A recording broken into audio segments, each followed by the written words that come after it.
bought at auctions or just stumbled upon. In Mike's case, he inherited this box of pistols from me. They're wearing guns on their hip when there were 6 shots. This was more or less 1 shot, but I don't think they're for dual, they're percussion cap, which means In the 20s, a thing called vaudeville became real. It was just variety show. So you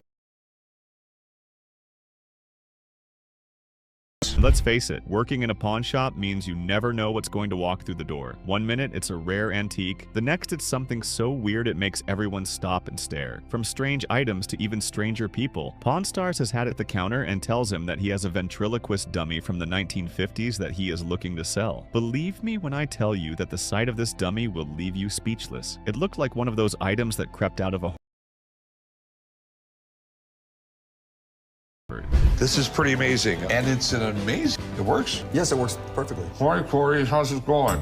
Am I good at this? Game job or anything, but I don't care what Rick says, that seemed to be in pretty good condition. It even looks like it has never been used by a home or for any act. Once something looks this good and clean, you can bet that the person who brings it in is going to want a lot of money for it. So where in the world did you get this? Sale in Santa Barbara, California, about 10 years ago. What do you look like? Haha. Now, Rick seems to be the new baby of the house. He can't see a doll and just must be excited. Corey could not hide the fact that the doll is very creepy. The customer tells them that he is looking to get price, given the fact that the doll is in pretty good condition. Corey wants to get an expert to find out what the doll is really worth and what other information they need to know about it. Wow, have you replaced Chumley with a dummy? I just called you down here to see if you need an opening act. He might not seem to be as obsessed with dolls as much as Rick is, but you can tell he knows quite a lot about dolls. The expert goes on to say that the Jerry Mahoney doll is actually one of the most famous. Corey is still pretty much creeped out by the sight of the doll. It's in really pristine shape. I mean, I don't think a kid ever even played with it, really. You probably bought this and just stored it. Can I see the front of the box? Jerry Mahoney ventriloquist dummy. Rick asked if the dummy came with a record, and the customer said it didn't. The expert then values the doll and says that if it came with a record, it would be worth $725, while without the record would be worth $425. Well, let's see what Rick and the customer are going to agree on.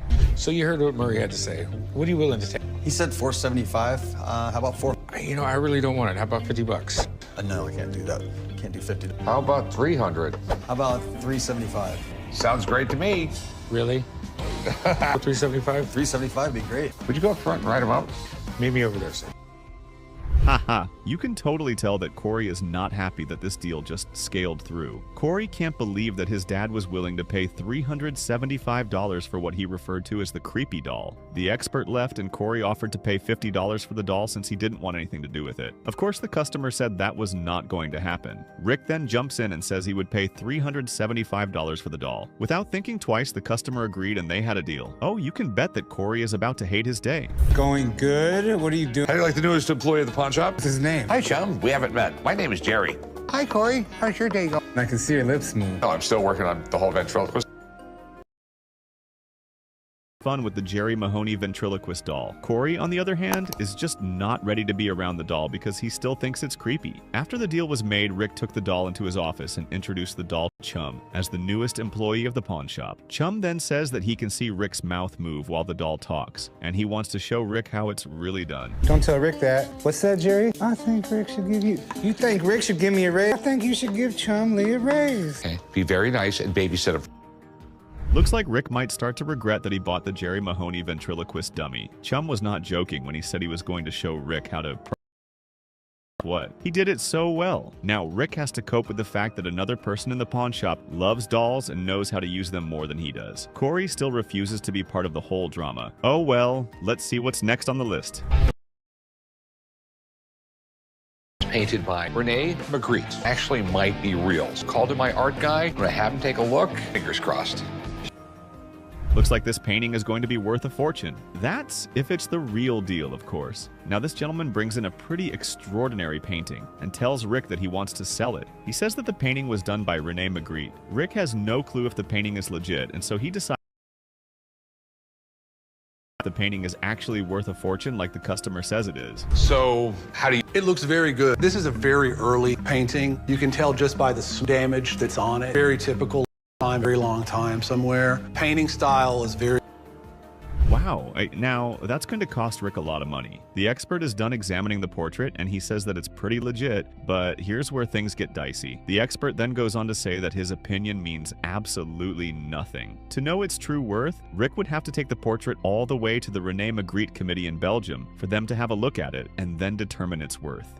Phew. Is Rick really ready to do all that for a painting? It's two states of being. State of being, it's worth enough. The other state of being, this is a $700,000-$800,000 painting. Being very, very cool.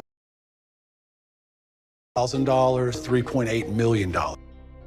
Things just keep getting very intense with this painting. After the expert said that the painting would go down to Belgium to be verified, Rick then asked him what it could be worth if he did that. The expert then says that things are moving pretty quickly in the market, and a painting that used to be worth $800,000 could be worth almost $3.8 million right now. Those are very heavy numbers. Well, let's see what Rick and this customer have to say. So we have a... Yeah. All right, there's a few different... I'll give you 10 grand and I'll take... Or we'll spend all my money. I'll take it to Belgium, everything for it. If it turns out it's real, I'll give you 400 grand. It's the 10 grand. We got a deal. Haha, this customer just wants the easy way out. Now Rick offers the customer two options. He tells the customer that he is going to give him $10,000 and he will take all the risk, or he is going to spend all his money, take it to Belgium, and if it turns out the Rene Magritte committee verifies that the painting is real, he will give the customer $400,000. As you would expect, the customer takes the easy way out, and he walks away with the $10,000 Rick initially offered him. I'm 99% sure it's shipped the Magritte painting to Belgium. The Magritte found received the painting. They have it. They're looking at it. The final say, and if it's legit, it could be worth millions. Looks like Rick and Chum have How are you, David? Thanks. All right, so Michael here, amazing thing. Yes, it's a great cabinet because top part photo farms of the... Looks like there are a lot of millions flying around in this episode. Now, while Rick and Chum wait for the Rene Magritte committee to get back to them concerning the painting, they head out to meet with a high-end customer that Rick bought some stuff from a few years back. They go in to check some furniture he has and find out what they are worth. The first item they take a look at is a cabinet from 1691 that's worth £1 million. I wonder what the second item is going to be worth. I think if we have the stamp of the cabinet maker, here it is, H. Riesner, which means is of the cabinet maker through the 16th, bring the second part of the 18th century. Phew, at least the second item is not up to €1 million when compared to the first item. Apparently the high-end customer is looking to sell the furniture to Rick, and there is an expert there helping them to check out the items. After giving them a price for the first piece of furniture, the expert takes a look at the second piece of furniture, which happens to be a Louis XVI backgammon table, and he values it at $350,000. That's a lot of money. What's the best price we... Well, Rick, after listening to your I should increase my, but I'm very fair, so I will keep on my $125,000 for both. All right, Now, this is the first time I am going to see Rick spend so much money on an item. Apparently, the customer already told Rick that he wanted to see both items for $825,000. After the expert concluded his inspection, he valued the items way higher than what the customer wanted. Being that the customer has been a very good friend to Rick for a while, he stayed with the initial price, and Rick bought the items for $825,000. That painting had better be the real deal. walk in there, and they're going to tell me my painting... Then you're gonna give me some money? You know what? Bonus is all the way... I like it, I like Okay, it. that's if everything checks out. right. Your fingers aren't crossed. My toes are. And after this, can we go get the waffle? We'll get waffle. All right, celebration waffles coming. Phew. At this point, I think we should all have our fingers crossed. The moment of truth is about to be on Rick. He finished up the deal with his high-end customer and headed to the Rene Magritte committee to know if the painting was original. He tells Chum that he is optimistic that the painting is going to be legit. Chum then gives him what he calls chum luck. Let's hope that's going to be enough and the painting is not a fake. Oh my God, that took... Is it real? I don't know. What do you mean you don't know? It's like a clerk in there, and I showed him my ID. They hand me this. They hand me a letter. I'm going to go sit down in the park and read this letter. Carry this. There's just so much tension and suspense building up in my brain right now. Apparently, Rick was the only one who went in to see the Rene Magritte committee, and Chum had to wait outside. Rick spent quite some time in there, and when he came out, he had a big box and a letter. He told Chum that he has no idea if it's real or a fake, and they have to open the letter for the truth to be out. They head to a park, and now they are about to open the letter. Once again, fingers crossed, people. Hey, Rick, you ready to see what $10 million... All right, and I work in a business where that can definitely happen. Richard Harrison, the committee met yesterday and is of the opinion that the work presented is not a work by Rene Magritte.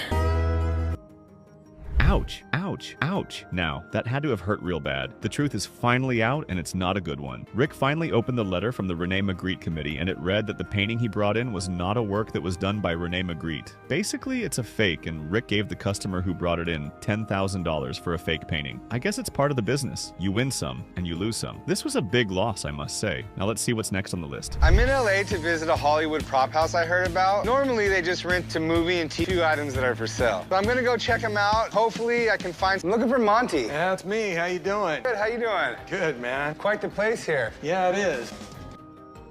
Man, this customer shop is stocked with all kinds of things. This is the type of shop you go to and find whatever you're looking for. Now, Chum is in LA to visit a Hollywood prop house he heard about. The customer wants to sell a couple of items, and Chum decided to stop by and see what he could get from the shop, with the hopes of finding something that would prop up the profits of the pawn shop. I think everybody did, man. That was classic. Yeah, it was classic. Spaceballs, 1987 comedy directed by Mel. It was a play on sci-fi movies at the time, but it was a real parody of, like, permission from George Lucas to be able to use a lot of the references.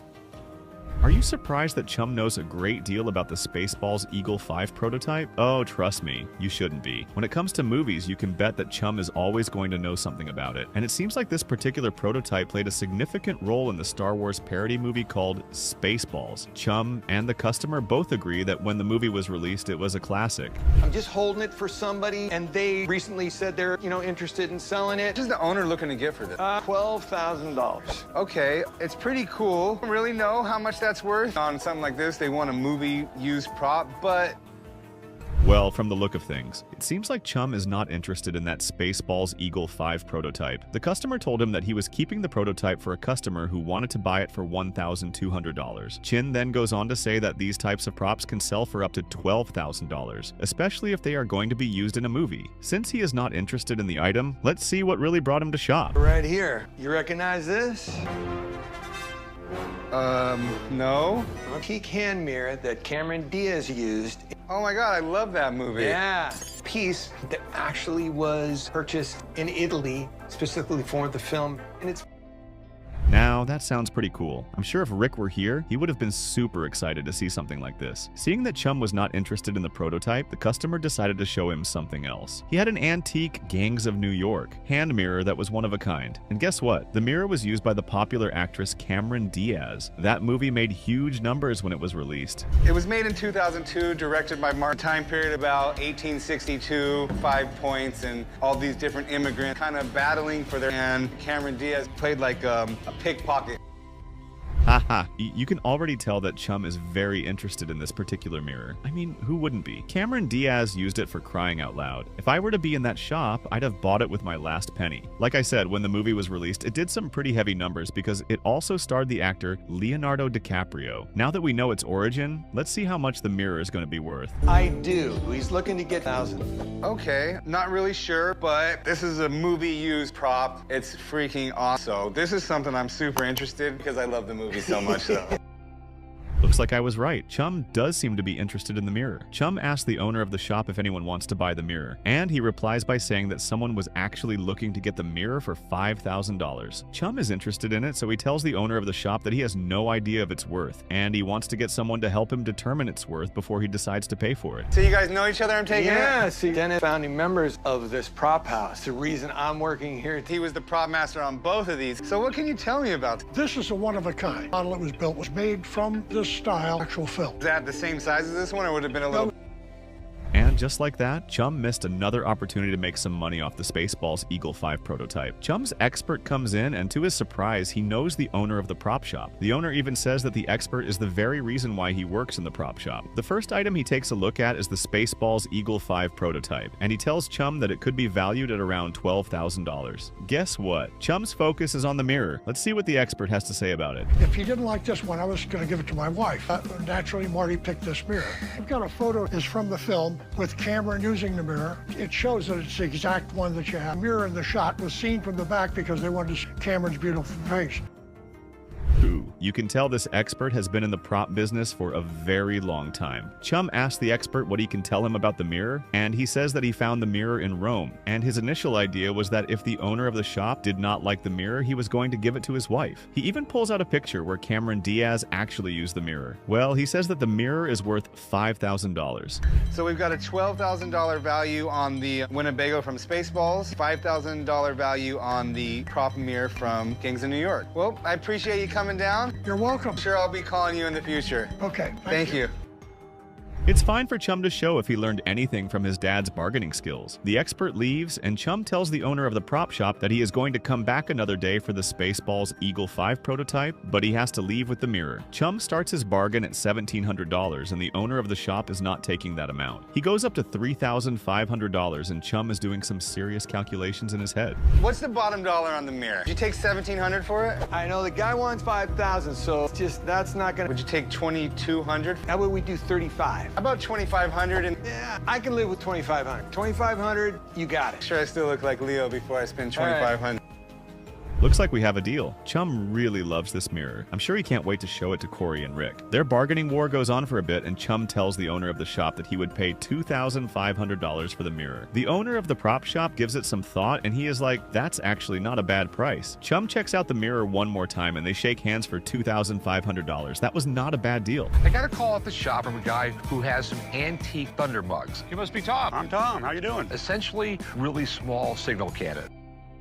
From what he just said, you can tell those mugs are very, very old. Now, Rick gets a call from a customer who says that he wants to sell his set of Bolivian celebratory mugs or holiday mortars. Rick decided to meet him out in the gun range with the hopes of lighting up the mugs. When it comes to shooting or blowing up things, you can always count on Rick to be first in line. Could there be more to these Bolivian celebratory mugs? Let's see. Okay, Bolivia. I've been collecting all my life. I collect whatever's around to collect wherever I am. And these were available on street vendors and that kind of thing. I bought every one I found down there. All right, I mean, they're pretty crude looking. They're crude casting. Usually made them out of brass or bronze. These things appear to be brass. Did Rick just say they are over 100 years old? Wow, I wonder how old this customer is. Basically, these Bolivian celebratory mugs make a lot of noise, like fireworks. They were used back in the day for celebrations. If you needed a loud kaboom, Bolivian celebratory mugs were what you'd use to make it. The customer says that he is a collector, and he pretty much collects everything that finds its way to him. I mean, how much you want for them? I'm thinking $800 is a fair price. Okay. You know what? Maybe we'll negotiate this price after they go bag. We'll see how loud they are first. That works. I got black powder here, so I'm good to go. I probably fired more several years ago to shoot. They will work, and I'm sure that they'll fire just fine. Seems like we are about to hear a loud kaboom. So Rick asks the customer how much he wants for the Bolivian celebratory mugs. He tells Rick that he wants $800 for all of them. Rick sees that it's a fair price, but first he wants to see if they work and if they are as loud as the customer claims them to be. Cover your ears, I guess. Okay. I mean, we put the same length fuse in each one of them. Light them like that, walk away, we'll get bang, bang, bang, bang. So we're ready to fire them? They're ready to light. Okay, we're ready to go live. Got your ears on? Whew, I can't even lie. Those things are loud as hell. They even had to cover their ears. There's no joke about what Rick said. If you don't have enough money to buy yourself a common, these Bolivian celebratory mugs will do just fine. Now that they've tested the mugs and they work perfectly, it's time for them to get down to the price and how much is going to be paid. So, I mean, what's your best price on them? I'm still gonna say $800. Let's start there. Take $600 for them? How about $700? You know what? You got a deal. I absolutely love them. I think they're the coolest things I've ever bought. I have 5 cannons now. I brought something that I think would be pretty popular here in Vegas. It is a Roman erotic tessera. It's a brothel token from ancient Rome. I don't know why you would say we need this in Vegas. The ancient Roman brothel token that nearly made Rick lose it. Pawn Stars has seen its fair share of strange items walk through the door, but this one instantly makes Rick pause. A man strolls in with something so bizarre, so wildly specific, that even Rick can't believe what he's looking at. A small, ancient-looking coin the seller claims is an erotic brothel token from ancient Rome. Supposedly used as a kind of menu in Roman brothels over 2,000 years ago, it's not just old, it's scandalous. Buy and sell coins, and I come across odd things like this, and I bought it because I thought it was a good value to resell it. Brothel tokens aren't something that I collect. The seller listens, trying to keep a straight face as Rick dives into an oddly detailed history lesson. According to Rick, the token was handed to customers after payment to avoid any shady business with the workers upstairs. Each token supposedly matched a specific act and booth. Rick rattles off dates and emperors, Tiberius, Augustus, and even references Pompeii. By now, you already know that Rick is a nerd. It was a really highly advanced society. Literally 2,000 years ago, they had sewer systems that weren't matched until the 20th century. And they actually had brothel, and the very large ones would have brothel coins. It was basically the way the system was. The guy wants $10,000, 10 grand for a tiny piece of metal with a crude engraving on it. Rick's skeptical, and rightfully so. Fakes are everywhere in the antiquities game, especially items with wild backstories like this. It's not that Rick hasn't seen ancient coins before. He's handled plenty, but this one just doesn't sit right. The patina looks a little too clean. The engraving feels oddly modern. Something's off. Instead of taking the bait, Rick calls in an expert. How much do you want for this? I'd like to get around 10 grand for it. Okay. I don't know exactly how many of these that have been copied. I'm sure they do copy them. Let me call in a guy who would be an expert on this. Expert in ancient coins, not brothels. Or maybe both, I don't know. And I'm going to get his opinion on this, all right? This is not just any expert, but a specialist in ancient coins, because when something claims to be from 1 AD and involves Roman brothels, you don't just take someone's word for it. The guy takes his time, turning the coin over in his hand, studying both the art and the worn edges. On the front is an erotic scene, no guessing needed, and on the back, a Roman numeral, part of a whole series used back in the day. So I explained to this person you were an expert on brothels. I would know all about this. Oh my lord. Yes. Not suitable for children. I think it's a brothel coin. He says it's a brothel coin. Well, it's certainly one explanation that these were used in brothels. During the reign of Tiberius, it was illegal to use coins with an emperor's portrait on them. The expert lays it out clearly. Counterfeits are common, but this piece, it's the real deal. A genuine artifact from ancient Rome, and surprisingly well preserved. Rick's wheels start turning. This isn't just a strange piece. It's rare, it's authentic, and it has a wild backstory. On the front, you have an erotic scene of some kind. Well, it's not some kind. It's pretty explanatory what it is, yeah. It's one of several. There are at least a dozen scenes that are recorded. Okay. And on the reverse, there's a letter in Roman numerals, and I believe they go through 1 through 16. When it comes to the price, the expert throws out numbers. In bad shape, these tokens go for around $1,500. But the rare ones, especially those with explicit designs still intact, can fetch north of $25,000. This one, it lands somewhere in the upper middle range, worth about $12,000. A good look. I think this is absolutely genuine. This is a good piece. Okay, so what do these things go for? If it were lesser condition, sometimes you can be looking at $1,500 or $2,000. This one's at the higher end of in between. I think it's at least a $12,000 item. Thanks, man. I appreciate it.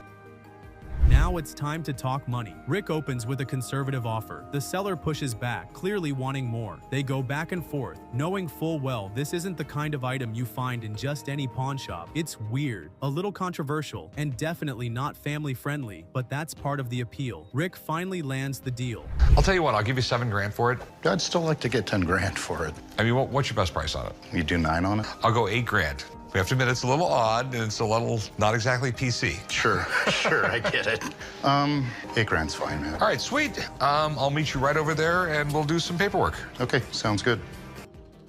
The seller walks out happy, pocketing more than he paid, and already dreaming of adding another toy to his collection. For Rick, this is just another day in the chaos of Pawn Stars. Somehow, this shop always finds a way to surprise him. And this time, the surprise was straight out of ancient history and totally not safe for work. That is the half Disney. The other is the Libertas. This is pretty damn amazing. The half Disney could be considered the first American coin. Yes, very rare piece. Very rare. One of the things I don't get about early American coins, were eagles that skinny back then? The half half disma that nearly made history at the pawn shop. Sometimes, a customer walks into the shop with something so rare, so historically loaded, that its weight alone stops Rick in his tracks. That's exactly what happens when a man strolls in holding not one but two coins, each tied to the very birth of America. One is the half disme, believed to be the first coin minted by the United States. The other is the Libertas Americana, a stunning French-made piece backed by none other than Benjamin Franklin. Together, these aren't just coins, they're slices of the American Revolution wrapped in silver and myth. The half disme and the Libertas. I really love collecting the coins, but I need to sell a couple of them off so I can buy some other ones at an auction, and I'll just hope to make a good deal here. Rick knows this could be big, like life-altering big. He can already feel the dollar signs floating above his head. But with high stakes come high risks, and when the seller slaps an $800,000 price tag on both coins, the room practically shifts. Rick's gut tightens. That's not just pocket change, that's sell your house money. Still, he can't ignore the potential. If these are real and the condition holds up, they could bring in serious profit. But if anything's off, it could be the most expensive mistake of his career. This is the Libertas Americana. This is absolutely great. Benjamin Franklin had this commissioned in France, right? Yes, in 1781, he helped design this to get France to mint that coin on behalf of the American friendship in France. He does what any seasoned pro would do, calls in an expert he trusts with his life, and when the expert arrives, it's clear he's just as impressed. The half disme, minted in 1792, isn't just rare, it's legendary. Rumor has it that George Washington himself melted down Martha's silverware to fund its creation. There's no proof, but Rick loves the story. The coin is old, beautiful, and steeped in American lore. Thomas Jefferson supposedly bought and used a batch on his ride home from Philadelphia. That's how deep this piece goes. You know, it's our first American coinage. That's what really makes them special. Very first coins. And this one, the Libertas Americana. This is one of my favorite coins because it's so beautiful. This is a silver example. So they made these in copper, silver, and they actually made a couple gold, but those were lost in the French Revolution. The silver coins are much rarer than the copper examples. Then there's the Libertas Americana, a coin designed as a gift from France to commemorate America's independence. It's symbolic, stunning, and politically charged. It even features a baby representing the US, protected by France from a lion, meant to depict England. It's dramatic, symbolic, and French, of course. It's dramatic. What do you think they would go for? Well, the 1792 half disme with the right buyer would probably bring $500,000 to $600,000. All right, and this one? The Libertas Americana, I would say for the right buyer for this piece, $200,000 would be about right. Okay, well, thanks, man. Okay, I hope that helps you. Rick studies the half disme again. He knows it's probably the only one he'll ever hold in his hand. It's the kind of piece collectors would sell a kidney for, but that's also the problem. The buyer pool is microscopic, and the risk is towering. One slip, and he's underwater. After weighing the pressure, he passes. No dice on the half disme. The risk is just too high. It's pretty damn amazing, and I'm sure I'll never hold another one in my hands, but if I was to buy it and then I couldn't sell it, put a financial burden on me. So I'm gonna pass on this one right here. I'm just gonna let you know that. This one, I have multiple customers, and even if they don't buy it, I think I can eventually do something. But the Libertas? That's a different story. He's got people lined up who would kill to get their hands on it. The expert had already given the numbers. The half disme could fetch anywhere from $500,000 to $600,000. The Libertas? Around $200,000. Together, they match the seller's asking price. But Rick's no rookie. He decides to play ball. He lowballs at first, fishing for a bite, but the seller holds his ground. The two go back and forth, tension rising with each number thrown into the ring. Finally, Rick makes one last offer. It's firm, final, and fair. The seller caves. They shake on it. So, $140,000? 140. I can see. How about 180? I'll give you $150,000. You couldn't do 160. I will go $150. I think it's more than a fair price. It's a deal. Sweet. Rick picks up the coin with a smirk as the paperwork gets signed. He's not walking away with both treasures, but he's secured a piece of history he knows he can flip. It's not a jackpot, but it's a win. And on a day like this, that's enough to keep the doors open and the legend of the pawn shop alive. I have what I'm hoping is a very, very old, very rare coin. Cool. I figured I'd come in and see if it's worth what I think it's worth, which is a substantial amount. Okay. It sounds like you're in the sales business. The $50,000 gamble. Rick's risky bet on an ancient coin. A man walks into the shop with something he believes could be a game changer, an ancient silver coin that, according to him, might be worth around 20 grand. He doesn't know much about it, only that it came from a family member who bought it at an auction decades ago. It's old, it's rare, and it looks just too perfect to ignore. I actually know very little about the coin. I got it from a family member who purchased it at an auction about 30 years ago. The little bit of research that I did, the value is very extensive, so kind of shooting for about 20 grand. I don't think it's unreasonable for me to ask for that. Rick takes a look, and right away, he knows this isn't some common ancient coin. The size, the design, the sharp strike all scream for high value. But there's a problem. Coins like these are some of the most faked items in the ancient world. For every real one, there are hundreds of convincing counterfeits. And this one? It's in incredibly good shape, almost too good. Rick breaks down the history. Back then, powerful cities like Syracuse made their own coins, each stamped with their own gods, symbols, or heroes. A couple thousand years ago, cities were making their own coins. And most large coins like this didn't survive. When that city was conquered, they'd usually take all those coins, melt them down, and make their own coin. If this thing is real, I imagine it's pretty rare and could be worth a big chunk of change. Very few coins survived, so if this coin is legit, it's one of the rare survivors of a brutal, chaotic era, and potentially worth a small fortune. Still, Rick can't shake the feeling that something's off. Coins from that time weren't perfectly centered. They were hammered into shape with raw force, often leaving uneven designs and jagged edges. But this one looks flawless. Too symmetrical, too clean. Rick's gut says it might be fake, but he doesn't want to guess, so he calls in an expert. The figure on the front and these figures on the back are way off center because they had the coin dies and they put a silver slug in them and they stood back 5 feet with a 5-foot-long hammer. And then they had to strike them a few times. Okay. See? I told you he was a nerd. The moment the expert arrives, things start shifting. He takes one look and immediately recognizes what it is. A Syracuse decadricum, one of the most prized ancient coins ever made. Dated around 400 to 360 BC, it features a stunning chariot scene on one side and the face of a water nymph, Arethusa, on the other. Coins like this aren't just rare, they're legendary. After a careful inspection, the expert gives his verdict. It's real. This coin is the real deal. This is a chariot scene, crowning the victorious charioteer. So who's the person on the front? This lady is Arethusa. So is it real? It's absolutely genuine. How much money we got here? $50,000. Wow. And just like that, the value jumps. The expert puts it at $50,000. Now Rick's interested, but he still needs room to make a profit. He starts the offer quite low. The seller tries to push back, but Rick stands firm. He explains the costs of auctioning, the limited pool of buyers, and the risk of sitting on such a high-end item. Finally, Rick sweetens the deal and bumps his offer a bit. That's his final number. It's fair, it's clean, and it's done. I'll give you 35 grand for it. Not personally, but I mean, 50,000 down to 35. I just believe that auctions cost money. Right. They're real creative with the fees. I mean, they're worse than banks. I'll tell you what, I'll give you 40 grand. Anything more than that makes 0 sense for me. 40,000 is fair. Okay. The seller agrees, walks out with 40 grand, and Rick walks away with one of the finest ancient coins he's ever touched. A risky bet, but this time, it paid off. Sell this gold coin if I could. Okay. 8 escudos. This is a Spanish stamp here. This is like the royal crest of Spain. So where did you get this? I got that from my grandfather when he died.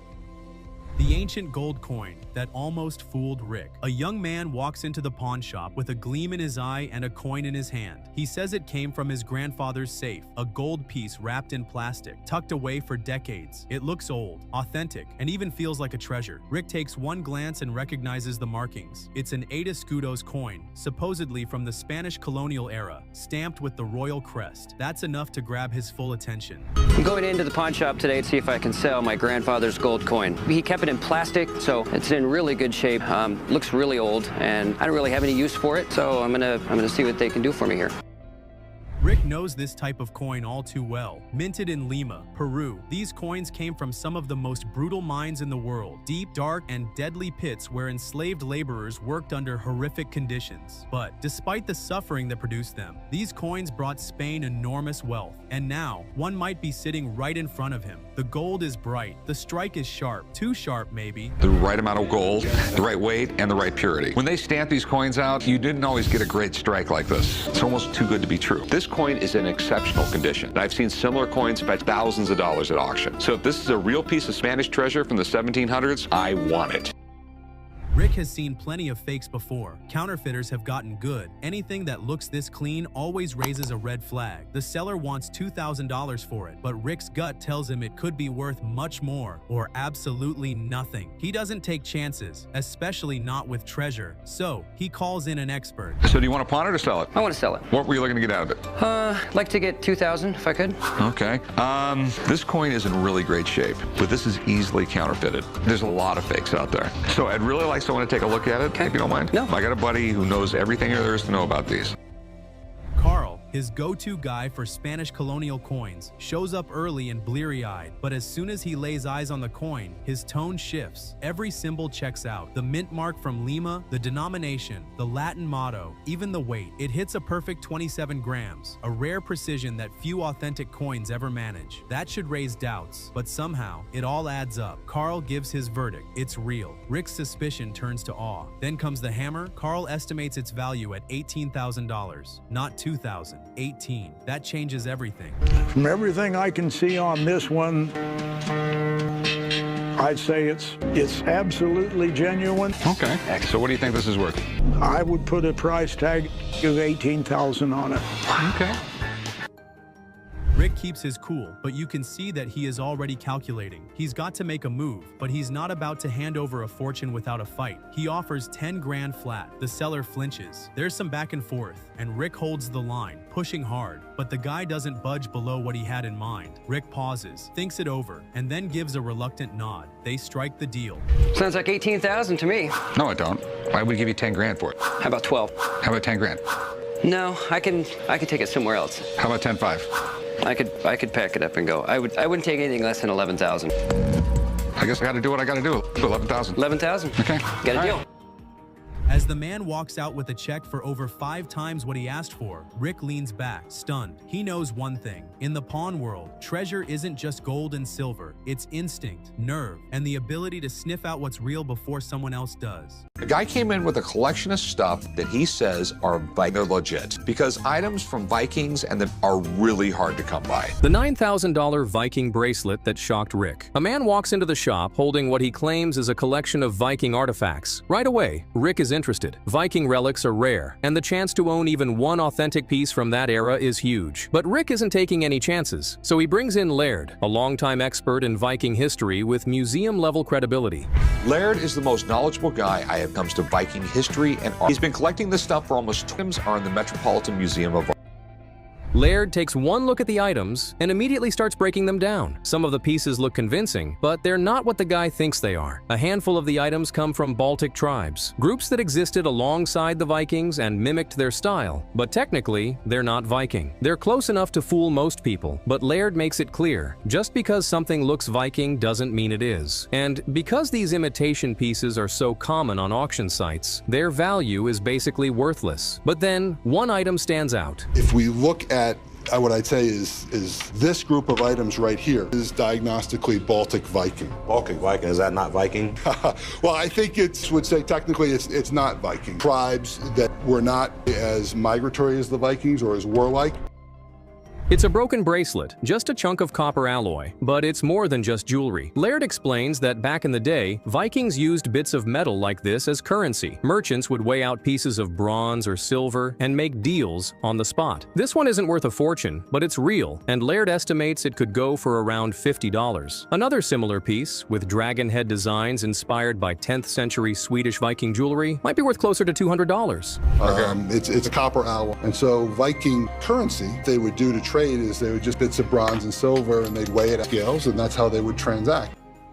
The rest of the items? A toss-up. An arrowhead that could be from any time period, a random chunk of metal, nothing solid enough to get excited over, and then comes the gold bracelet. This one stops everything. It looks legit. The form, the braided wires, the craftsmanship, it all points to real Viking gold. Laird doesn't toss the word authentic around lightly, but this time he leans in. This is the crown jewel of the lot. He estimates the piece could sell at auction for somewhere between 6,000 and 8,000 pounds, almost $9,400. Rick's eyes light up. The seller is shocked. He only expected maybe $1,000 for the whole collection. It's an arrow of some sort. It could date from any era. To defer on that, it's not worth the lot side of my range of expertise. Now it's time to make a deal. Rick starts low with the smaller pieces, offering a conservative amount. The seller pushes back, hoping for more. But Rick doesn't budge much. He knows Viking jewelry isn't exactly flying off the shelves. They settle on the middle ground, and the first part of the deal is done. I'm gonna show you what I want. Here, I want to give you $150 for it. I was thinking more along the lines of $400. You heard what the guy told you. I'll go $200. You can do it $300. I'll tell you what, I'll do $250. You sure that's the best you can do? Keep them in. $250. All right.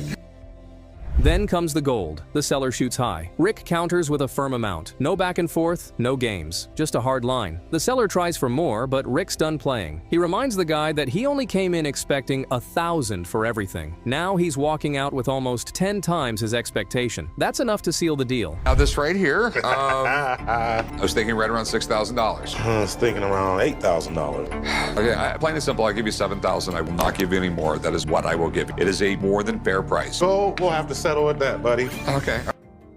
The seller agrees, smiling like he just won the lottery. Rick boxes up the goods, and the man leaves with a fat payday and a story to tell. Good, sir. I got a ring I'm looking to sell. Okay. You might want to put your sunglasses on first. There's a lot of bling coming at you. Whoa.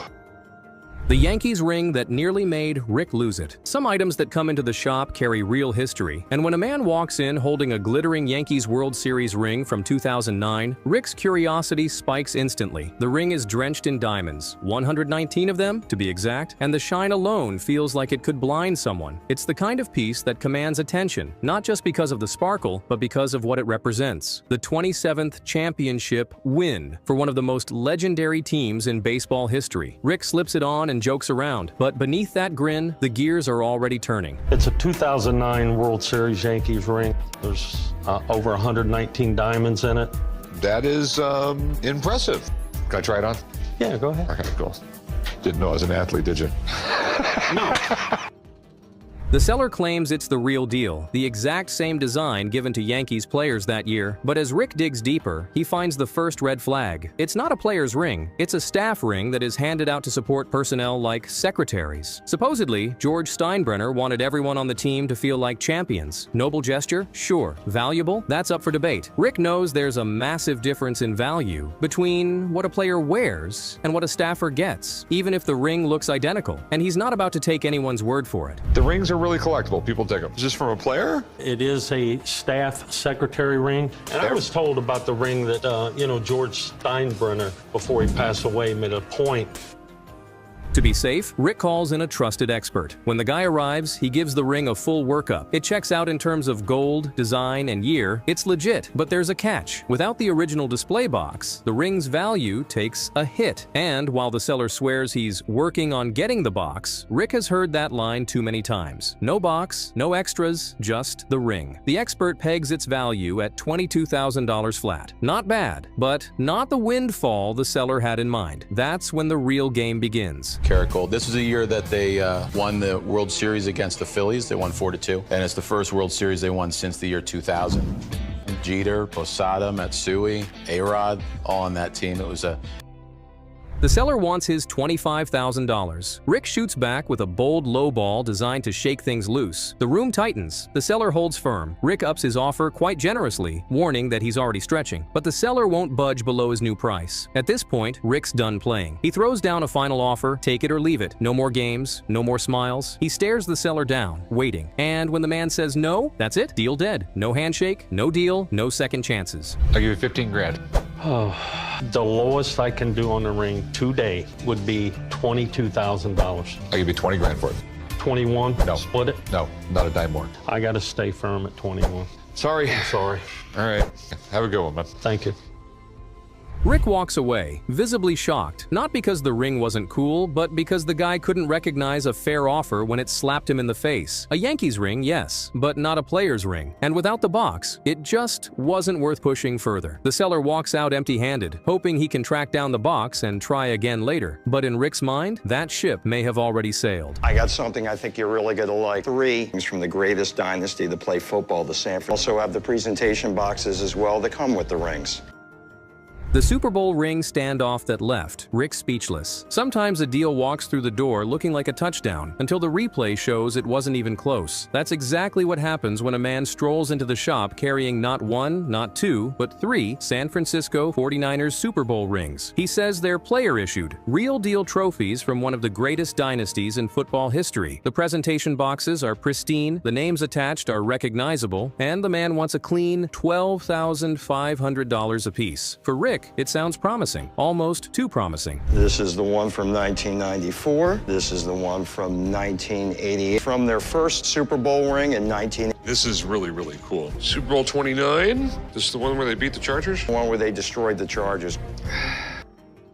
Rick takes one look at the 1994 ring and is impressed. This one's from the blowout win over the Chargers, a legendary game. The 1988 ring follows, then the 1981 ring, each representing a different era of dominance. The guy's story is simple. He got them from collectors, not directly from the players, but through a network. Still, he insists they belong to known names, starters. Rick raises an eyebrow when he doesn't recognize them right away, but he keeps his cool. These are players' rings, collected from different collectors. Which is not directly from the players. Players I've never really heard of. Rick Wright, the starting corner. Super Bowls, you've never heard of him. Then comes the first red flag. One of the rings is missing its internal markings, the kind of detail collectors live and die by. The man claims it was resized by a bad jeweler, but Rick knows that kind of damage hits value hard. It might still be authentic, but that missing info makes it a tougher sell. He sized it, he soldered it, put too much solder in it, and they had to sand the hell out of the inside. That's why all the mark brings it down a little bit, just because you don't have the markings inside of it. The other ones are like pristine. So, how much are you looking to get out of these? $1,500 for all 3, which I think is very fair. To be sure, Rick calls in his sports expert. When the expert arrives, he confirms the obvious. These rings are real. The diamonds check out, the gold is legit, and the craftsmanship matches the NFL's specs for the era. They're authentic, no question. But then comes the kicker. Despite their pedigree, the rings are not worth what the seller thinks. Take a look. This ring belonged to Toy Cook. You gotta look for the marking. Looks like it was really... It was done by a really bad jeweler. Yeah, that's true, but looks like it's authentic. The Jeff Fuller ring from 1988 was really, really nice. And this is Eric. The market's changed. The expert says each ring might bring in about $20,000 retail, maybe less in a wholesale environment like the pawn shop. That's way below the $37,500 per ring the seller had in mind. Even with the 49ers legacy, even with the rarity, the price just doesn't hold up. The guy insists they're worth far more. He talks about rarity, player history, and collector demand, but Rick's not buying it. They're probably in the range of about $20,000 a ring. I think they're worth a lot more than that. They're very rare to have 49er, especially from this era. You don't see them. They used to be a lot more, but that's about what their command. Rick makes his best offer for the entire set. It's a solid offer, especially considering one of the rings is damaged. But the man refuses. Not even close, he says. He acts shocked and almost offended, as if Rick just fumbled the ball on the 1-yard line. Rick shrugs. He's done this long enough to know when a deal isn't going anywhere. I'll tell you what, my best offer would be $45,000. Can't part with them for that price. It's just... Have a good one, man. If you change your mind. Problem, I appreciate it. Thank you. The man packs up his rings, muttering about displaying them in his office until someone makes a real offer. But Rick doesn't chase. For him, this isn't just about the rings. It's about value, resale, and reality. And in this game, emotion doesn't win championships. Numbers do. Yeah, I found this. I was cleaning out some drawers and stuff. My mother gave it to me years ago, and I was wanting to find out how much it was worth. This thing looks crazy. What is it? It's a Black Widow. Is it poisonous? The Faberge spider brooch that nearly made Rick lose his mind. It starts like any ordinary day at the gold and silver pawn shop. A woman walks in holding a brooch, an odd little thing shaped like a spider, glittering with crystals. She says she doesn't like spiders and just wants to get rid of them. Rick barely glances at it before something shifts in his expression. There's a flicker of recognition, and suddenly the air in the room changes. This isn't just a gaudy piece of costume jewelry. Rick's gut tells him it's something more, something special. I don't like spiders, so I just wanted to get rid of it. Do you know what you have here? No, not at all. He picks it up, inspects it closely, and then it hits him like a freight train. This brooch is Faberge, not the kind of thing you casually toss in a junk drawer. This is pre-revolution Russian imperial jewelry, real royalty-level craftsmanship. Onyx base, platinum framing, real diamonds, sapphires in the legs, and tiny rubies in the eyes. Every inch of it screams opulence. This is Faberge. Faberge was one of the most famous jewelry designers in the world. He was the jeweler to the Russian court. This is something right here. Then she hits him with her asking price, just a couple $1,000. Rick knows immediately that he can't, in good conscience, pay her that. It would be highway robbery. But even as he prepares to make a fair offer, he's visibly torn. His business instincts are wrestling with his ethics. He comes clean. He tells her it's worth far more than she thought, and then offers her 5 figures on the spot. And how much were you looking to get out of it? Couple thousand. Okay. I would really, really like to give you like $2,000 for it, but unfortunately I have a conscience. All right, I'll cut to the chase. I'll give you $15,000 for it. That's when it happens. Instead of being blown away by the offer, she counters. Not once, not twice, but 3 times. She pushes for $17,000, then $16,000, then $15,500. Rick, who just dropped a life-changing number on her, can't believe what he's hearing. How about 17? A man that's willing to pay 15 will definitely pay 17 No, for that. he won't. I mean, All right, literally. how about 16? I will give you 15. That's more than a fair offer on this. How about 15.5? His patience wears thin. You can see the disbelief all over his face. He's just handed her a winning lottery ticket, and now she wants to renegotiate. It's Vegas, all right, but Rick isn't at a roulette table. He's trying to do the right thing, and it's backfiring. The more she haggles, the more frustrated he gets. This isn't how it's supposed to go. Eventually, he stands his ground. $15,000, take it or leave it. I can pay you 15 grand. That's more than a fair offer on this. This is not something that's going to sell overnight.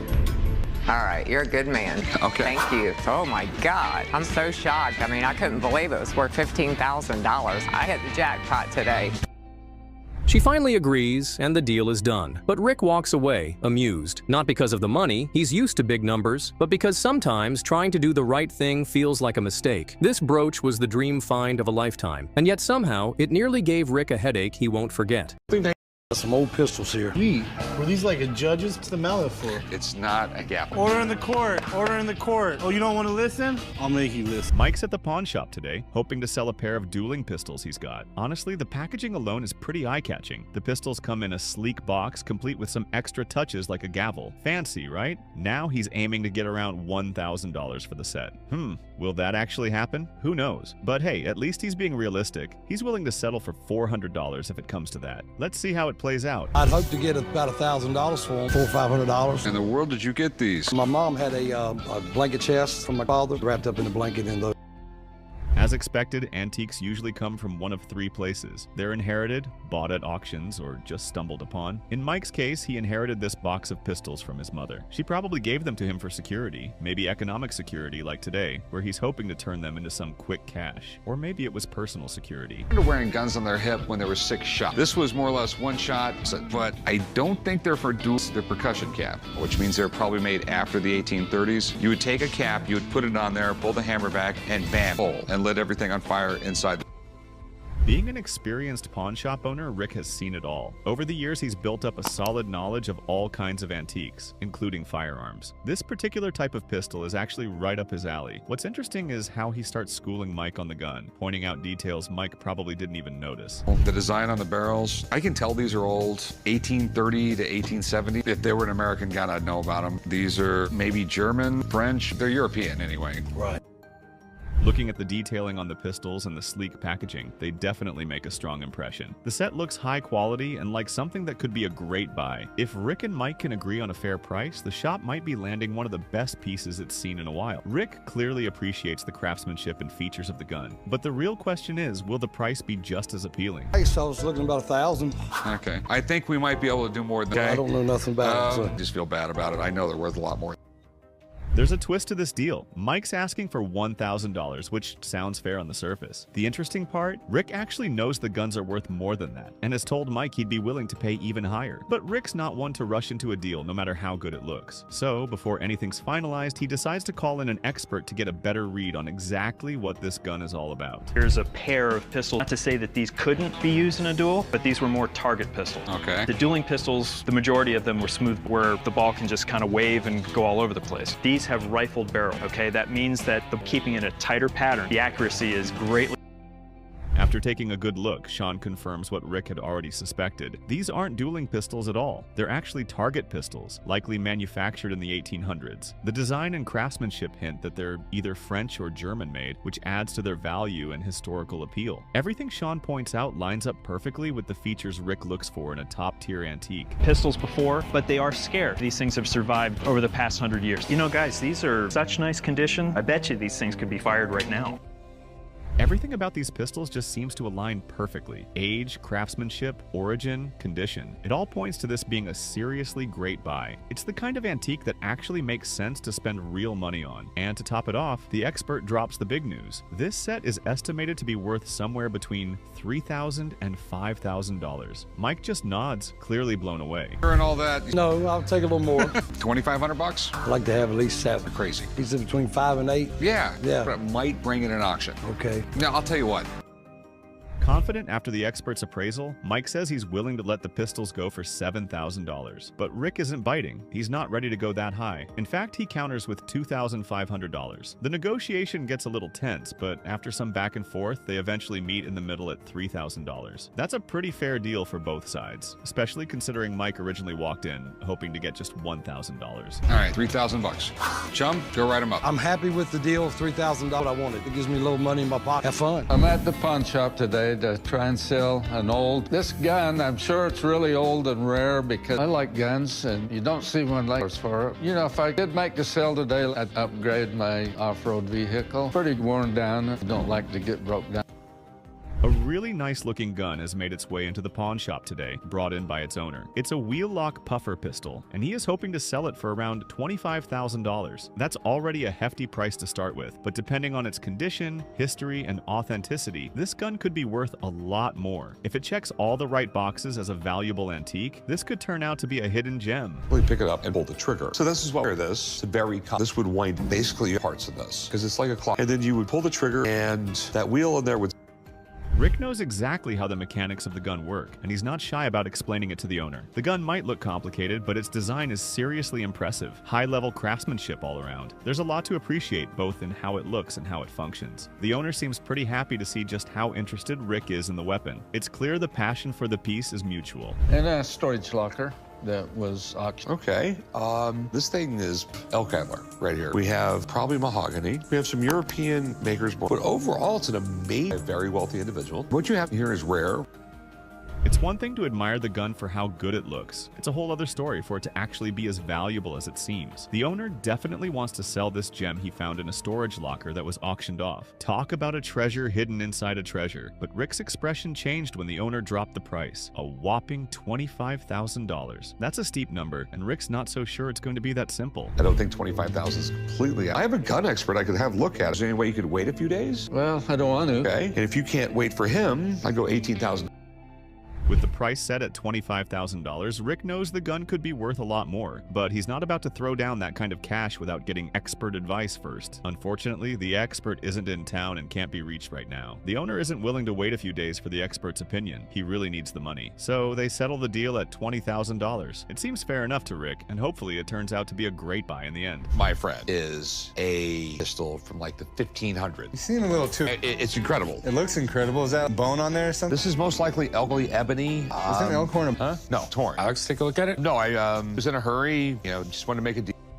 After dropping a whopping $20,000 on the pistol, Rick takes a moment to admire his new purchase. Just then, his two sons walk in and start asking questions, mainly about whether the gun is even authentic. Rick admits he went with his gut feeling on this one. The expert wasn't around, but something about the gun just felt right. He's confident it's not a fake, but still, that's a big gamble. Beautiful. All of this hand engraving, but it had its own style and its own a nicer wheel lock than... Yeah, I mean, that would be a really rich guy having thing. I mean, Absolutely. This was like a year's pay for your common man. Look at the markings, and I can tell you better the date range. Okay, so there are two markings. The expert is finally here, and the gun's ready for a proper inspection. From the moment he lays eyes on it, he's impressed. The craftsmanship, the detailing, the mechanics, it all screams authentic antique. After a closer look, the expert confirms that most of the features line up with firearms from as far back as the 1500s. That's huge. If he's right, Rick's gut instinct just led him to a seriously valuable piece. A maker mark of A. Anton Schmidt. So this is a known maker of... There's no question this thing's original. This is late 16th century German, probably about 50. You have sort of the best of both worlds, but you also have a high line. Great news for Rick. The expert has confirmed it. The embedded stamps, the markings, the overall build, everything lines up with what you'd expect from a genuine antique. The verdict? The gun is 100% authentic. That's a huge relief for Rick. He didn't just drop $20,000 on a random piece of metal. He invested in a true piece of history. But now comes the big question. Was it worth the price? Out here. All right. All right. Hold on, let me get my ears on. And when you're ready. All right, you guys ready? Yep. 1, 2, 3.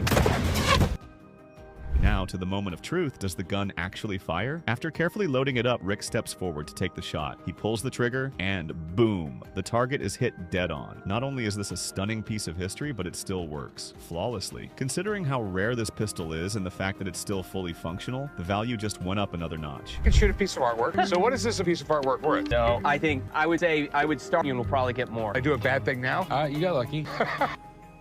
Finally, it's clear. Rick made a smart and profitable gamble on this gun. Turns out he bought it for less than half of what the expert now estimates it's worth. That's not just a good deal, that's a stroke of luck. If the right buyer or an auction opportunity comes along, Rick could be looking at a serious profit. What started as a risky gut call is now shaping up to be one of the best buys the shop has seen in a while. I think that's really important. So whatever collector gets it is going to love it. Okay, cool. Thanks for coming out, man. I really appreciate it. Take care, Alex. Thanks. See you guys. Alex. That was fun. You got a really good profile shot. Trust me, I got what would be considered maybe. Well, I mean, like, both sides are great, but one side's better than the other, I think. Can we go now? I'm at a pawn shop today to try and sell my antique pirate pistol. This pistol is extremely ornate. It seems to be lined with silver and gold. I'm not sure where it is from. I'm interested in selling this firearm because I'd like to invest into more modern firearms. It's another good day to put some serious money on a truly authentic antique weapon. Sitting right in front of Rick is an antique gilt pistol, and it's here to prove its worth. The owner is hoping to walk out of the shop with a cool $50,000 in hand. Sure, the pistol looks amazing, elegant, detailed, and clearly from a different era, but the big question remains, is it really worth that much? Father collected firearms. After he passed away, my brother told me about it and gave it to me. Okay, probably not a pirate gun. A pirate could have had it for a little bit, but this is Middle Eastern. Probably Ottoman Empire. Ottoman Empire started in the Middle Ages, went all the way up to World War I. Antiques often come with rich histories, and this pistol is no different. Tracy inherited it from her father, and now she's looking to pawn it for some cash. Rick, with his vast knowledge, takes one look and notes that the gun seems more Middle Eastern in style, rather than the typical pirate-type people might expect. It's got the look of something from the 1550s to 1800s, but guns from that era are notoriously difficult to date with precision. It's in beautiful shape. I'm assuming you want to sell it. Yes. So how much are you looking to get out of it? I'm thinking $50,000. Okay. I don't know if it's worth that, but I have a buddy who really specializes in antique firearms like this. I can call him up and get him down here. Absolutely. I'd love to know more about it. Okay.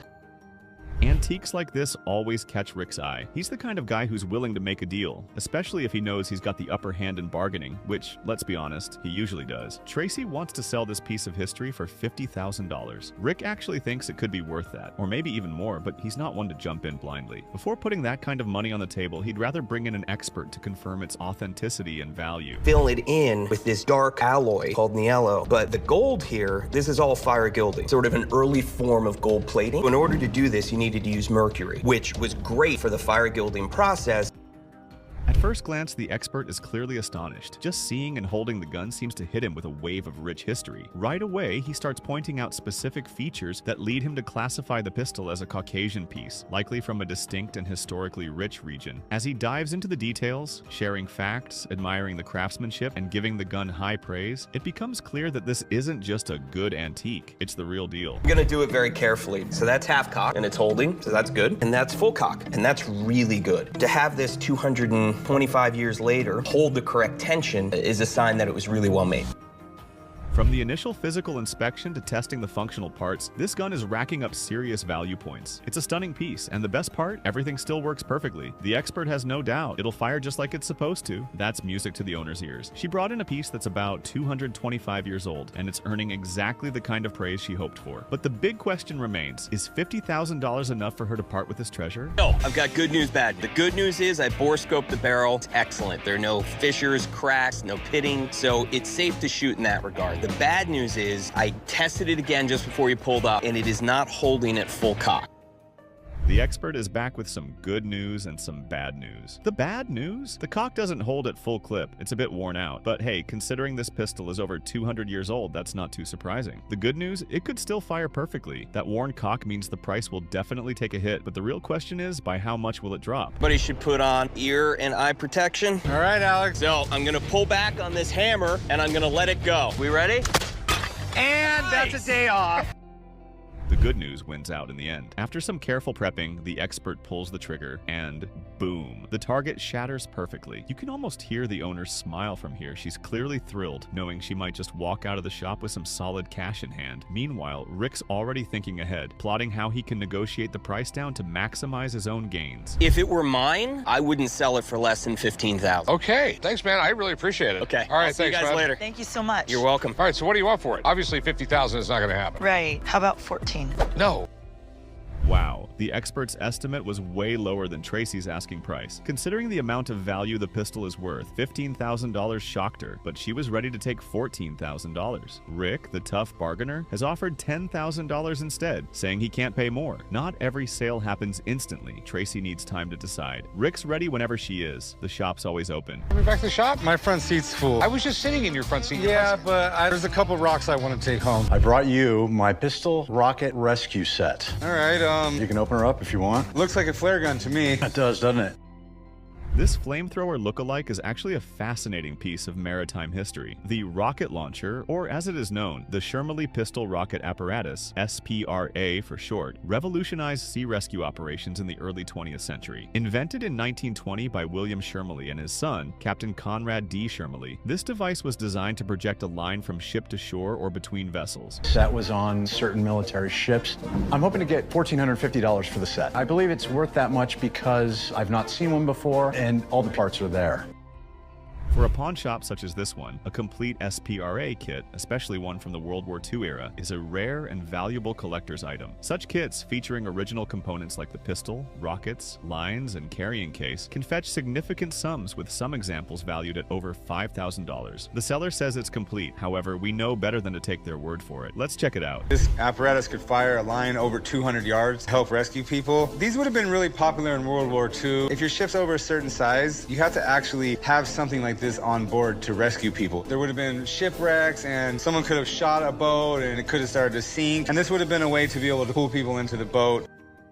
This baby was initially produced in a small factory in Cheam. The growing demand led to the establishment of a larger facility in Newdigate in 1933. During World War II, the company employed over 1,400 people, manufacturing and innovating rescue equipment. However, by the 1970s, business declined, and the company was eventually acquired by Bryant and May in 1973. Looks like the projectile, so I'm imagining and put it down in here and load it up. Probably put some type of cap in there. Maybe that's what's in here. Cartridges, yeah, so probably what happens, it looks like you would tie this metal piece onto the rope right here, because the way this rope is folded, it looks like it's meant to come out evenly and straight.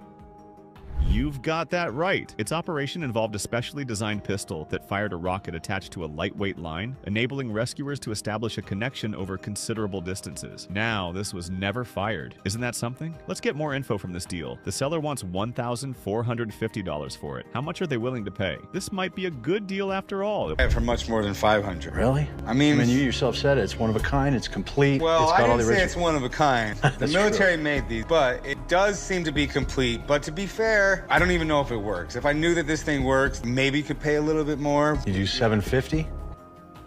Would you look at that? He pulled down the price from $1,450 to $500. After eventually being acquired by Bryant and May in 1973, the Newdigate factory closed in 1981, marking the end of an era for the SPRA. However, at the pawn shop today, it seems like they really are trying to end the era of this bad boy. Let's close the deal and call it a day. 3, 2, 1. That was cool. A guy contacted me and says he has a broom handle. He says he's down for firing it, if possible. So I'm meeting him out here at the gun range. Hopefully, at the end of the day, I'll be sweeping up a deal. The Mauser C96, affectionately dubbed the broomhandle due to its unique grip shape, is a standout in firearm history. Introduced in 1896 by German manufacturer Mauser, it was among the first successful semi-automatic pistols. When someone brings a Mauser C96 broomhandle into the pawn shop, they're offering more than a firearm. It's a tangible piece of history. Mauser, right? Oh, please, check it out. It's been a long time. Pop open and there it is. There we go. This is one of the world's first semi-automatic, and boy, it's goofy looking. That's right, Rick. Its distinctive features include an internal 10-round magazine positioned ahead of the trigger, a long barrel, and a wooden shoulder stock that doubles as a holster. The grip's unique shape earned it the nickname broomhandle, while in China, it was affectionately called the box cannon due to its rectangular magazine and wooden stock. Pistol, but also a rifle at the same time, and for gun, it's in great condition. I'm looking to sell my Mauser for $9,000. We'll start there and see where it's super cool gun. Looks like we're up to a good start. In terms of value, a Mauser C96 can fetch anywhere from $1,000 to over $5,000, depending on its condition, rarity, and historical significance. Variants like the Red 9 or models with documented provenance can command higher prices. Collectors particularly value pistols with original matching parts and accessories, such as the wooden stock and holster like this one in the pawn shop today. It really was innovative when it came out. A semi-automatic pistol, a big deal. But the amazing part is you have this. It transformed from a holster to a stock. Guys threw these away, so these are way more rare than the gun. The C96 was chambered primarily in the high-velocity 7.63 by 25mm Mauser cartridge, offering superior range and penetration compared to other pistols of its era. This made it a favorite among military officers and revolutionaries alike. Notably, during World War I, Germany produced the Red 9 variant, chambered in 9mm parabellum, identified by a red-painted 9 on the grip to prevent ammunition mix-ups. The weird shape is basically because they were figuring it out for this one, but this was basically the first production one, and being the first one, this is what they come up with. Over its production run until 1937, more than 1 million units were made, including unlicensed copies in Spain and China. During World War I, the German Imperial Army commissioned 150,000 C96 pistols chambered in 9mm parabellum to supplement the standard issue Luger P08. This variant, known as the Red 9, featured a large red-painted 9 on the grip panels to prevent confusion with the 7.63mm version. This is a lot of rich history. So if you ever serial number and figured out the year on it. I tried to work on that, and it's going to be somewhere around 1890. That's something we definitely have to look at. If it's 1898 and is merely a collectible and everything else like that, 1899 and newer is a handgun, just like a brand. I'd like to get one of my guys out here to look at it. Looks like we're about to see just how much of the real deal this gun is. Rick is right too, because post-war, the C96 continued to see production and use. In 1920, the French Gendarmerie Nationale ordered 2,000 pistols with shorter barrels and black ebonite grips. These look more like modern-day handguns. In 1940, the German Luftwaffe acquired 7,800 commercial M1930 pistols for use by motorcycle and flak crews. Right. You know, in pop culture, Han Solo's blast, they strapped some sights. This was not the first semi-automatic pistol ever produced. It was the one that was the most successful. The C96's cultural impact is notable as well. Its distinctive design has made appearances in various films and literature. For instance, the C96 was modified to create Han Solo's iconic blaster in the Star Wars films, leading to a surge in demand among collectors and fans alike. This man just may have stumbled on gold right here. Now, it's time to look up the serial number and see what this baby is worth. Engineering, there is one screw. That's it, right there. No other screws in this whole thing. It's milled and machined, and it's a fixed magazine, meaning so you actually have to pull the bolt back and load it from the top with a stripper rounds down. It takes 10. With this gun, parts fit together so seamlessly, much like a jigsaw puzzle. This approach facilitated easier field stripping and cleaning, and also contributed to the pistol's durability and reliability in various combat conditions. Imagine this sort of thing in the 1900s. Such a design was quite advanced for its time, and this showed a level of precision that set the C96 apart. So the 11,000 series, that means it's 8, no question. All right. So second year production, very, very nice. Did you bring the ammo? I have about 20 rounds. And okay. I found the special stripper clip it takes, and I set up target. Shooting the C96 is one hell of an experience. The recoil is distinctive, influenced by the weapon's weight distribution. The grip, while comfortably angled, can be small for modern hands, and the trigger has a noticeable amount of play before engagement. Despite all of these, the pistol is controllable, and its high-velocity cartridge provides impressive accuracy and range. Here we go. You see, you know, he's probably not going to hit anything. Not true. Totally. Ready? Yeah! Nice! Totally worked.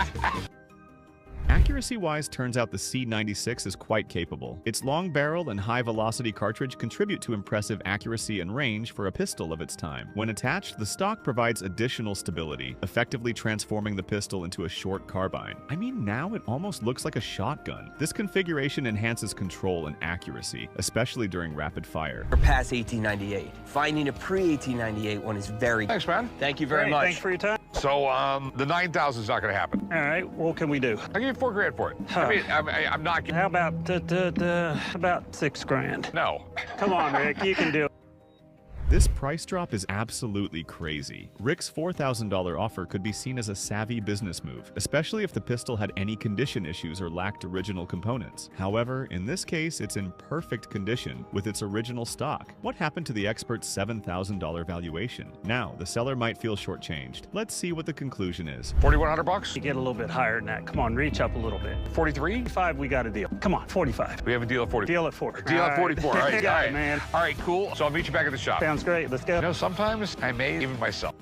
Most people don't walk into a pawn shop carrying a piece of history, but that's exactly what happened when a woman presented Rick with an antique katana, claiming it was a 16th century ceremonial sword brought back from World War II. From the moment he laid eyes on it, Rick knew he had something special in front of him. Hello, how can I help you?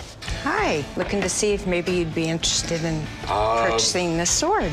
Oh, wow. Are you a closet samurai or something like that? No.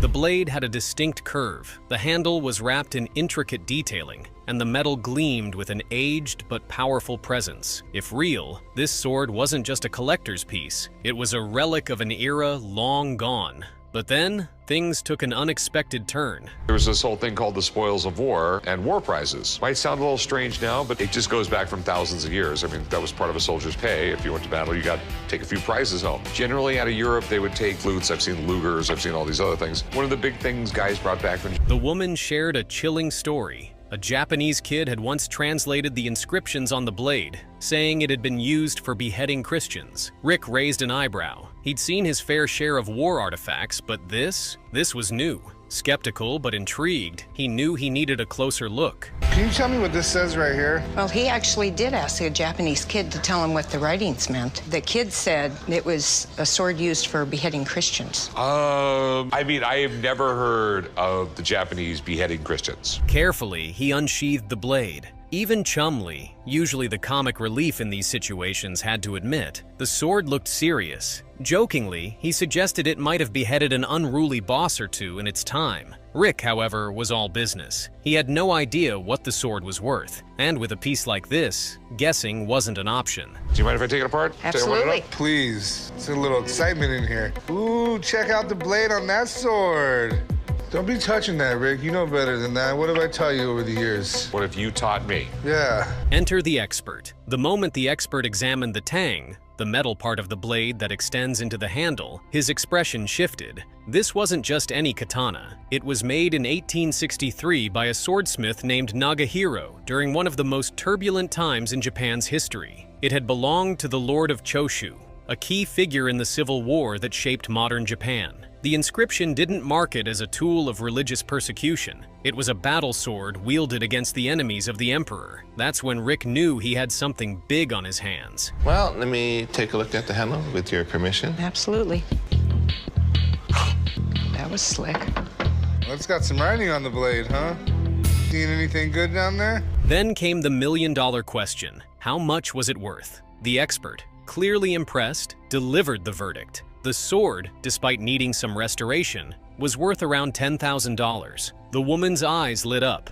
It was far more than she had expected, but now it was time to negotiate. Big question, what's it worth? Well, in its present condition and the fact that it has very high historical value, I'd say this sword is probably worth about $10,000. The woman offered $5,000, asking if he could make money at that price. That's when Rick did something surprising. He bumped his own offer up to $6,000. Why? Because, unlike the cutthroat negotiations you might expect, Rick wasn't about to rip someone off. He knew this was a good deal for both sides, and he wasn't going to lowball on something so historically significant. I have to make money on it. Oh, I realize that. 5? Can you make money at that? Yeah, I can. I make a little too much money at that. The fact of the matter is, I don't take advantage of people. 5,000 is just too low. The woman walked away with $6,000 in cash, and Rick walked away with a legendary samurai sword that would soon become one of the most impressive historical weapons in Pawn Stars history. When a man walked into the pawn shop with a collection of over 250 vintage Hollywood autographed postcards, Rick and the team knew they had something special on their hands. The stack included signatures from legends like Babe Ruth, Elvis Presley, Marilyn Monroe, and John Wayne. It was a treasure trove of Hollywood history, but the big question remained: were they real? I brought you some autographed Hollywood postcards from the 1950s. We have Babe Ruth. Whoa. The Great Gambino. It's Bambino. The seller explained that his great-uncle worked as a grip in Hollywood during the late 1940s and 50s. Over the years, he managed to get celebrities to sign postcards, which he then mailed to his niece, Susan, the seller's mother. The collection had been sitting in a shoebox for decades until he decided to bring it in. Let's start here. Where did you get them? My great-uncle was a grip in Hollywood in the 50s, and he would have them sign them and then send them to my mom, and she gave them to me. Okay, he must have done this for a long time, judging by this day. A good while. Rick was impressed but cautious. A collection this big was either a gold mine or a well-orchestrated hoax. He needed an expert's opinion. Enter Steve, one of the best autograph authenticators in the business. I don't even know where to start. Normally I get someone bringing in a signature, not this many at one time. The thing with this collection is that there's so many of them. I don't know if some, all, or none of these are real. And if they are real, I don't know if they're worth more than the others. Steve was immediately blown away by the assortment. As he sifted through the stack, he recognized major names: Jimmy Stewart, Paul Newman, Dean Martin, and even Marlon Brando, who was notoriously difficult about giving autographs. Some of the signatures were personalized with dates, making the collection even more valuable. Here we are today. That's it? Wow. I mean, I'm kind of blown away by all this. And just the fact that they're all dated. Yeah. That makes it great. I mean, actually, I think that's probably the more cool thing. Then came the bombshell. Elvis Presley and Frank Sinatra were also in the mix, but the real shocker? A Babe Ruth signature, dated just 3 months before his passing in 1948. Not only was it rare, but it was signed in ballpoint pen, something almost unheard of for Ruth. This stuff is all no good. It was a big waste of my time to stand here and go through this stuff. I mean, that's the unfortunate part about it. Really? No. Actually, it's probably one of the best collections I've ever seen. After carefully verifying the signatures, Steve delivered the verdict. This collection was the real deal, and its value ranged between $8,000 and $12,000. The seller had initially asked for $2,500, but now, knowing its worth, he aimed for $8,000. He came in here wanting $2,500 for all of them. What do you think they're worth? That's pretty good. But an amazing collection. When I look at the signatures in here, it's pretty crazy. We're talking Humphrey Bogart, I saw Boris Karloff, Jerry Lewis, Willie Mays. Rick, however, knew selling these wouldn't be easy. Framing and preserving each piece would be costly, and unloading them one by one would take years. He made a solid counteroffer, $6,000, cash in hand. After a moment of hesitation, the seller agreed. It was a massive win, and he walked away with way more than he expected, though he jokingly considered keeping the final price a secret from his mom. So we found out a lot, my man. What do you want for him now? Started at 8,000 then? I'm gonna be really honest with you. I'm gonna get a lot of money for these when I sell them. But it's gonna take years and it's gonna take money. As great as it is to have Babe Ruth's signature, some items come into the Pawn Stars shop that are just cool, and then there are the ones that make history. This was the latter. A man walked in holding what he called the original management contract between Brian Epstein and the Beatles. If real, it wasn't just memorabilia. It was one of the most important documents in rock and roll history. I actually got one of the most important documents in rock and roll history. The contract between Brian Epstein, who was the manager, and the Beatles, creating the partnership between the two. Rick's eyes lit up. This deal gave Epstein 25% of the band's earnings and ultimately set them on the path to becoming legends. It even had the signatures of Paul McCartney's and George Harrison's parents because, at the time, they were under 21. This was the real deal, at least the seller claimed. What's really unique, it had to be signed by two of the parents, James McCartney and Harold Harrison, because at the time, both of them were under 21. All right, what you have here is it's pretty incredible. Obviously, you want a lot of money for it. Then came the moment of truth. The man didn't hesitate. $1 million. Rick's face said it all. That was a staggering price, even for something as legendary as this. He wasn't about to gamble that kind of money without verification, so he called in an expert. That's a lot of money. I'm gonna call my guy. I just want to make sure everything is 100% cool before we start talking price. You know, I can imagine someone spending a ridiculous amount of money to make a brand new one of these. When the authentication started, the tension in the room was thick. The expert examined every detail: the ink, the handwriting, the overlapping strokes. Every sign pointed to the same conclusion. It was legit. Rick was relieved, but also knew something else. Just because it was real didn't mean it was worth $1 million. I'm looking for overlapping. And the overlapping is where it gets dark. Yeah, it starts to get darker. You could see one pen stroke go over the other. I see no reason to believe at all that this is printed, it's not a stamp, it's not a copy or anything. These are definitely liners, so that's a good thing. Okay. That's a very good thing. Absolutely. That's when the expert dropped the hammer. I'd value this at around $500,000. The seller wasn't happy. He argued that history alone made it worth more, but Rick knew better. Memorabilia like this didn't always hit their estimated value at auction. He made his offer, $350,000, cash, right then and there. All right, so you're still stuck at $1 million? I really got to get $1 million. I don't see We're it. talking about history here. You know, and when you start talking that money, there's very few people in the world that have that much money. The seller shook his head. He was convinced he could get 7 figures if he took it to an auction house. Rick, not one to overpay, didn't budge. The deal was dead. The man walked out, still holding his legendary contract. Incredible offer, but I'm really gonna have to stick to $1 million. I could probably take it to one of the major auction houses tomorrow, and I really believe that I could probably get $1 million reserve on this. Okay, you take the risk. I would go $350. That's cash right now. And Rick, he watched him go, knowing full well that what something's worth and what someone will actually pay are two very different things. But being this close to the original Beatles contract, that's something. Some items walk into the shop and immediately turn heads. A Egia Zirkulent Zajat Vankilench Fender Stratocaster? That alone is enough to make any guitar enthusiast take notice. But when the seller claimed that this particular guitar had once belonged to the legendary Jimi Hendrix, the stakes shot through the roof. Rick wasn't just interested. He was electrified. If true, this wasn't just a guitar. It was a piece of rock and roll history. Something in here you're really gonna like to see. Okay. 1963, American-made Fender Stratocaster. Oh, to me, this is the guitar. But there's something very, very special about this specific guitar. All right. This guitar was actually played by Jimi Hendrix. The seller, oozing confidence, laid it all out. According to him, this guitar had been used in Hendrix's studio recordings, passed down from a sound engineer who worked closely with the rock icon. He even had a magazine article mentioning the guitar and a letter from Hendrix's own brother. It all sounded great, but Rick had seen enough forged letters and shaky provenance stories to know better than to take things at face value. And where did you get this? It was actually owned by a guy named Skip Jarrett. There was a studio called Juggy Sound Studio that Jimmy loved to cut in up in New York. Skip was the chief engineer at Juggy Sound Studio. To get the hang of things, Rick asked the seller how much he was willing to sell the guitar. Rick's admiration soon turned to caution when the seller called $750,000. This is a piece of history, all right, but he needs confirmation. How much do you want for the guitar? I think this guitar, you know, from everyone I've talked to, I'd be willing to take, say, $750,000 for it.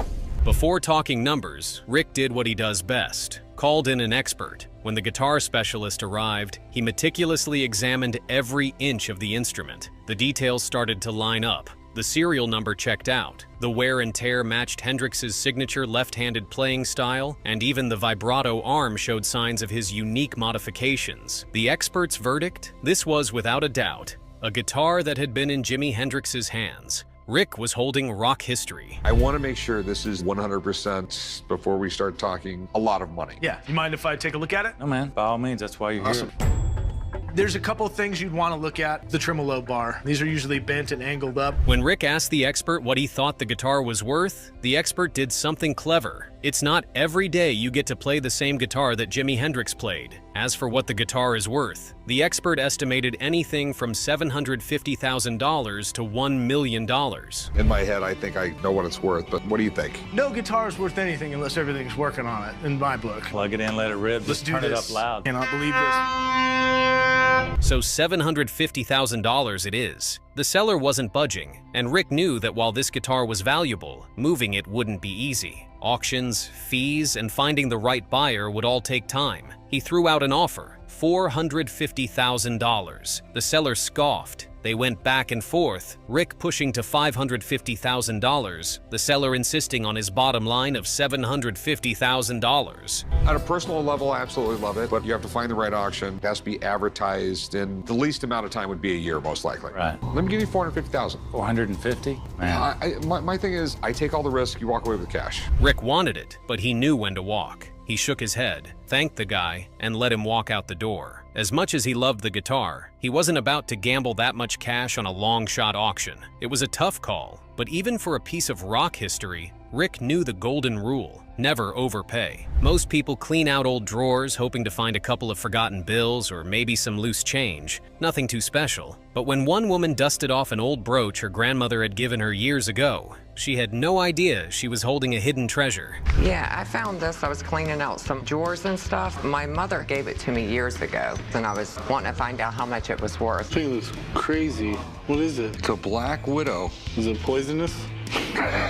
She walked into Pawn Stars expecting a modest offer, maybe a few $1,000. What did she get instead? A jaw-dropping moment that had even Rick questioning his own conscience. At first glance, the brooch looked interesting. Shaped like a Black Widow spider and covered in sparkling stones. Nothing too crazy, right? But Rick knew better. One look and he realized this wasn't just some costume jewelry. It was something far more valuable. When he flipped it over and started examining the details, he dropped a bombshell. This was a Faberge piece. Do you know what you have here? No, not at all. This is Faberge. Faberge was one of the most famous jewelry designers in the world. He was the jeweler to the Russian court. This is something right here. For those unfamiliar, Peter Carl Faberge wasn't just any jeweler. He was the mastermind behind the legendary Faberge eggs, creating some of history's most exquisite, sought-after treasures. His work was synonymous with royalty, luxury, and craftsmanship so elite that anything bearing his name was worth a fortune.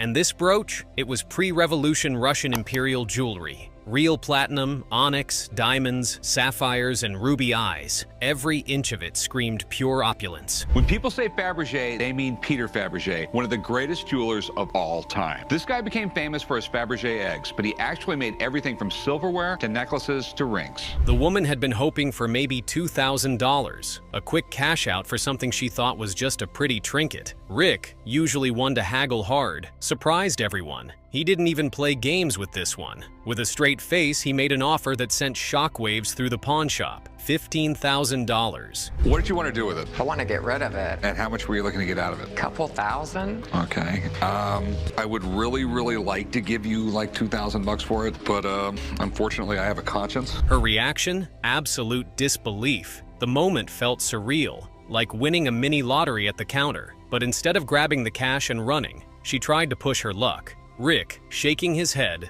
stood firm. Then she tried again. Still, no budget. Rick, ever the businessman, made it clear. This wasn't an item that would sell overnight. It was a rare piece, but it required a very specific buyer, meaning it could sit in the shop for months or even years. Despite that, he was still willing to pay $15,000 right then and there. Oh my God, you gotta be me.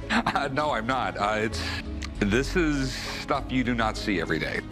How about 17? A man that's willing to pay 15 will definitely pay 17 for that. After a bit of back and forth, the woman finally relented. The deal was sealed at 15 grand, and she walked away in shock, still processing what had just happened. And Rick? He was left shaking his head, knowing he could have easily walked away with a much bigger profit. But sometimes, even in Vegas, honesty wins. All right, you're a good man. Okay. Thank you. Oh my God, I'm so shocked. I mean, I couldn't believe it was worth $15,000. I hit the jackpot today. Some items carry more than just monetary value. They hold history, tragedy, and a legacy that transcends generations. So when a seller walked into the shop claiming to have the car that Tupac Shakur was shot in, it was one of those moments when the room went silent. This wasn't just another collectible, but a relic from one of the most infamous nights in music history. What can you tell me about Tupac? One of the greatest artists ever to live. Some guy says he has the car that Tupac was shot in. This is probably like one of the most iconic cars ever, Rick. Rick was skeptical but intrigued. A piece of hip-hop history like this? If it was legit, it could be worth a fortune. But there was one major problem. How do you even put a price on something like this? The seller came prepared. He had all the paperwork, tracing the car's ownership back to Death Row Records, with proof that Tupac himself was in it that fateful night in Las Vegas. The black 7 Series BMW had been cleaned up, but the bullet holes once riddling the frame, patched over. It was surreal. I mean, Tupac probably wrote some poems in this thing. I know it's an extremely huge deal, but... I know what you're thinking. Those rims aren't big, but in 1996, boy, those things were huge. They look huge to me. Warwick, the show's go-to music memorabilia expert, was called in, but even he admitted that hip-hop collectibles hadn't yet exploded in value like rock and roll artifacts had. That didn't mean it wasn't valuable. Far from it. Warwick pointed out that Tupac's Hummer had already sold for $200,000, and this car? It was on another level entirely. The potential was there, but the question remained. Who would buy it? So, is there a market for this? Well, in the memorabilia market, hip-hop and rap, it's not yet taken off as a collector. So I'm going to put this in the same range as Tupac's Hummer, which made $200,000. All right, thanks, man. You're welcome. The risks were huge. Unlike a celebrity-owned car that people could actually drive and enjoy, this wasn't just any BMW. It was a crime scene on wheels. It wasn't about luxury, nostalgia, or performance. It was about controversy. This is an interesting piece of history. We're talking about it's one car that signifies so much in pop culture that took place. What happened in this car changed history? To bring it up to your date and age, this is the Jimi